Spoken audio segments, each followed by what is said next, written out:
Hello दोस्तों, स्वागत है आप सभी का हमारे YouTube चैनल सम्राट अशोक स्टडी पॉइंट में। तो चलिए आज हम पढ़ते हैं अपठित गद्यांश के बारे में, या फिर वो अपठित गद्यांश हो सकता है या पद्यांश हो सकता है। तो चलिए देखते हैं पद्यांश क्या होता है और गद्यांश क्या होता है। जो पंक्तियाँ कवियों द्वारा लिखी जाती हैं उन्हें कहते हैं पद्यांश, और जो पंक्तियाँ लेखकों द्वारा लिखी जाती हैं उन्हें कहते हैं गद्यांश।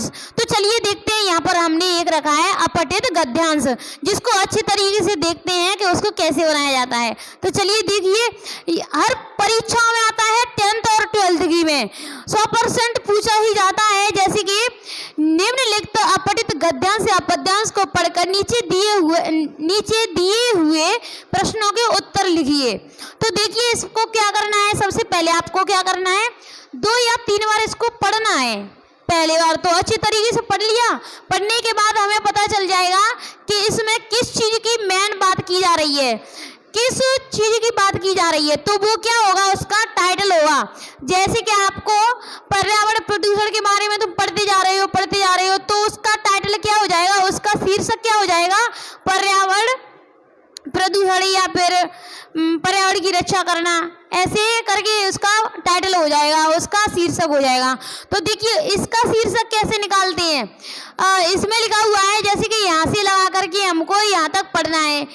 कभी कभी लक्ष्य बहुत दूर दिखाई देता है, इस तरीके से आपको पढ़ना है और यहाँ तक पढ़ना है। पूरा खत्म करके पढ़ने के बाद आपको पता चलेगा कि इसका शीर्षक क्या है। अब देखिए पहला प्रश्न क्या है, गद्यांश का शीर्षक लिखिए, और यही प्रश्न आता है हर साल, गद्यांश का शीर्षक लिखिए। तो शीर्षक क्या होता है, शीर्षक होता है उसका मेन टॉपिक, जिसके ऊपर वो लिखाया जा रहा है। तो देखिए यहाँ पर इसमें क्या है, लक्ष्य की बात हो रही है, लक्ष्य कभी कभी बहुत दूर दिखाई देता है, लक्ष्य को प्राप्त कर लेंगे या नहीं कर पाएंगे, हमें ऐसा भी अनुभव होने लगता है।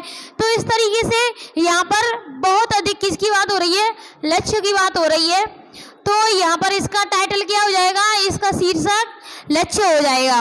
अब देखिए इसमें क्या है, निराशा का भाव क्यों जागृत होता है। तो यहाँ पर हमें क्या करना है, इसी में से पढ़ के इसका आंसर निकालना है।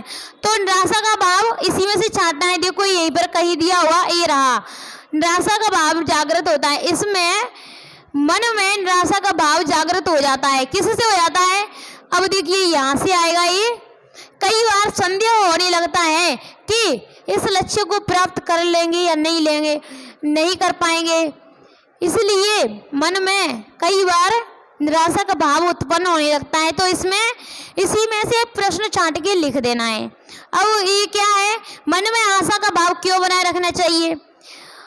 अब देखिए इसका भी आंसर इसी में मिल जाएगा, मन उत्साहहीन हो जाता है, मन में निराशा नहीं आशा को बसाना चाहिए। जो लोग आशावादी रहते हैं वही विपरीत परिस्थितियों में लक्ष्य की प्राप्ति में सक्षम होते हैं। तो इसका यहाँ से हो जाएगा, यहाँ से यहाँ तक हो जाएगा, यहाँ से यहाँ तक। तो मतलब आपको समझ आ रहा है कि इसी में से ही छांटना है। तो हम इसको परीक्षा में क्यों छोड़ के आए। आता है 4 नंबर का, तो 4 नंबर आपके कंप्लीट हो जाएंगे यदि आपने इस तरीके से इस प्रश्न को किया तो। जय हिंद डियर स्टूडेंट।